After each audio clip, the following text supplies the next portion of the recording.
UK High Commissioner to push for LGBT rights and to abolish death penalty. PSC pushes for more vaccine requirements. Seaforms ways to pay outstanding $20 million debt and to give up other lots. And City Hall is a death trap, and it seems like no one cares.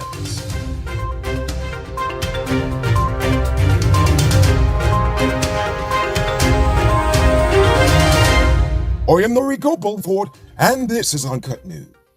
The Queen's newest guardian of neocolonialism in Guyana, the High Commissioner, Jane Miller, said that she is ready to engage the government on several matters. These include, but are not limited to, the abolition of the death penalty, decriminalizing suicide, and more protections for members of the LGBT community. I'm sure that last one's going to get mudwater effects. Ha-ha! But that's not all. As the first British female High Commissioner to Guyana, Miller also says that she intends to champion the cause of women at all levels. Miller believes her appointment represents a huge advancement for the UK government, pointing out that in 1946, the government had banned women from diplomacy, feeling them not to be suited to the rigors of, subjugating the world's coloured peoples. But anyway, the Crown later changed its mind and appointed its first female ambassador in 1987, letting you know that even women can be colonists. Yesterday, a set of teachers from the GTU picketed the Education Ministry, and let's just say Priya is not impressed. She accused the GTU of being political after it threatened a full strike action over disagreements regarding the resumption of classes in September, salaries, and other education matters. The Education Minister believes that the protest was a petty response to the government criticizing the General Secretary of the GTU, Curata MacDonald. Not only is MacDonald the union head, but she's also a parliamentarian for APNU, which is honestly a conflict of interest that no one seems to care about in Guyana. The PPP did it with Kamal Chan too and Gawu, so they're not innocent. Anyway, Monachan said she cannot be accused of dodging and ignoring the union when she has held at least 5 meetings with the union since taking office.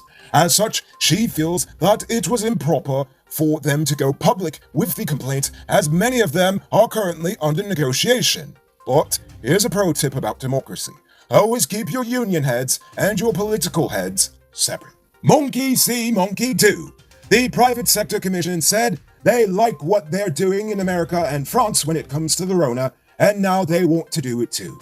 The nation's retail shopping cartel is now calling on their member companies and the government itself to require workers and shop patrons to either show proof of vaccine or a recent negative Rona test to gain entry to their respective businesses. However, they have stopped short of actually requiring the employees to pay for the test themselves.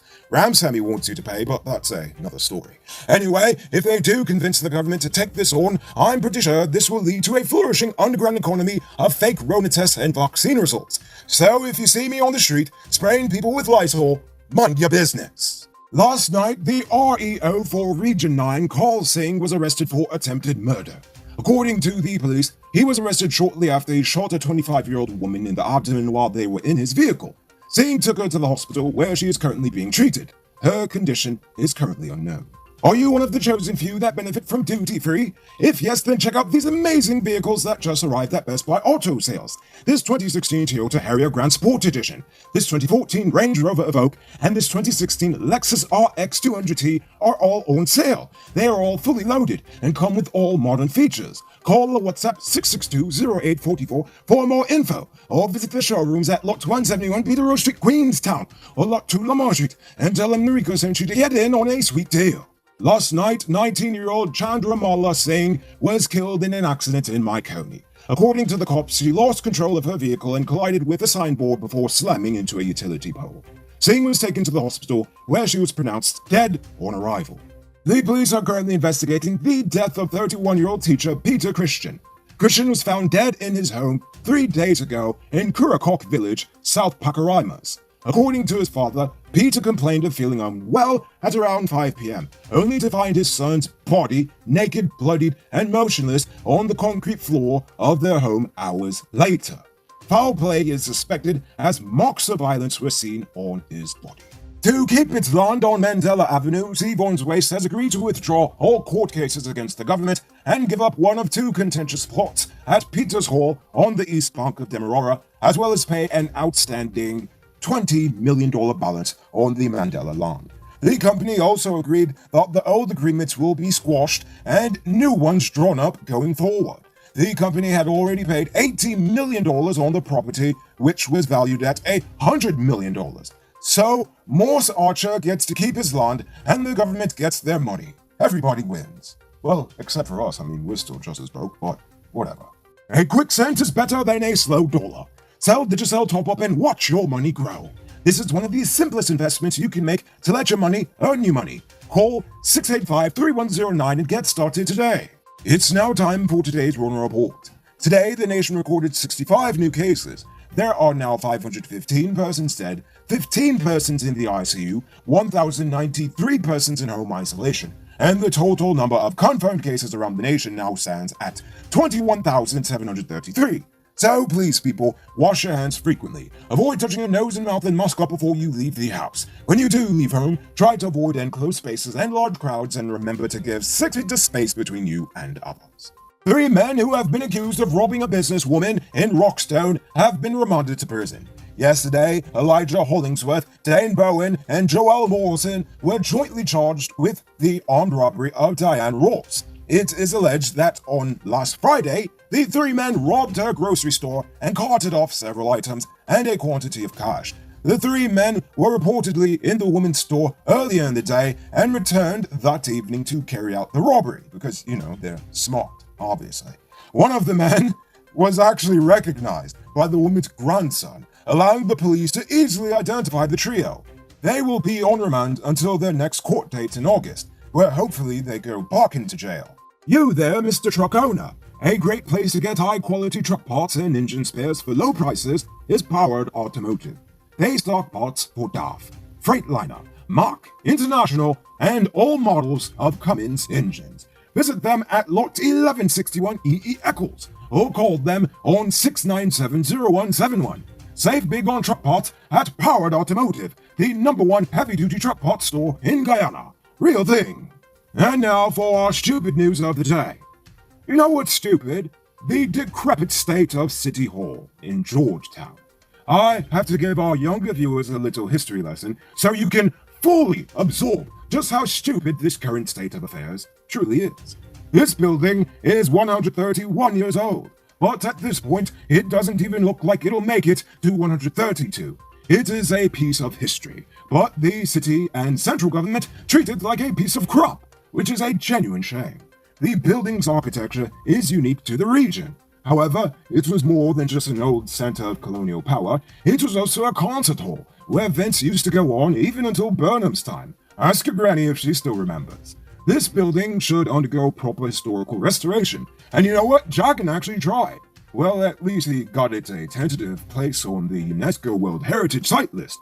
But divisive politics, corruption, and sheer neglect of culture over the past 5 decades has allowed this once great building to fall into disrepair. Honestly, at this point, I sincerely believe that APNU and the PPP secretly hopes it will collapse on a set of innocent people as they're trying to pay their rates and taxes so they can just blame each other for the disaster. They'll probably go release some stupid statement about how this would have been avoided if the other party actually cared. They'll probably even go take a few pictures hugging the families at the rubble site and then call it a day saying, hey, we're really good politicians. Anyway, some estimates have put a full renovation of City Hall to be over $25 million, which honestly is chump change when you consider the billions of dollars of foreign investment this and the previous government keeps on bragging about. If they really cared about City Hall, then they could have just gotten a loan from the UN or a grant from some British institute that we guilted into donating us money. I mean, we could just tell them that it's either that or reparations. Ha-ha! Anyway, all I'm trying to say is either fix the building now or knock it down before it kills somebody. Have a business and need access to more Gundu balls? Well, register it on one of the fastest growing business directories in Guyana. Sign up for free on snap.gy and get your business listed today. And yes, you've heard me right, it's absolutely free. Get listed today on snap.gy. Moving on to our Uncut News Views Poll question of the day. Every day we pose a question about current events in the nation, the region, the diaspora, and how you feel it relates to us. So, you give your responses in the comments, and we'll read the best ones in the following episode. Yesterday's question was, what do you believe the Ministry of Education should be doing to prepare children for the next school term? Jay Jiram says the kids should all be vaccinated before they return to school. Candacia Carroll said they should put proper social distancing protocol in place so our children can have a chance with their education. They are our future after all. And Sharon Davis says, I think preparing the children for school mentally and physically should be influenced by the parents or guardians at this time, since the children are home and the parents have direct contact with them. All good responses. Thanks for those. So for tonight's question, what do you feel about the PSC's proposal? Is it too high-handed? Or is it necessary given the situation?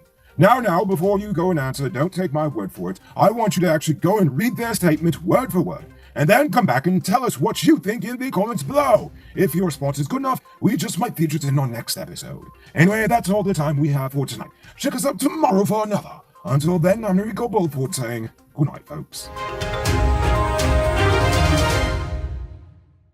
Hey Uncut News viewers, thanks for watching. You can subscribe by clicking on this button over here, or click over there for more news. You can also drop a comment to let me know if you've made it to the end of the video. Goodbye for now.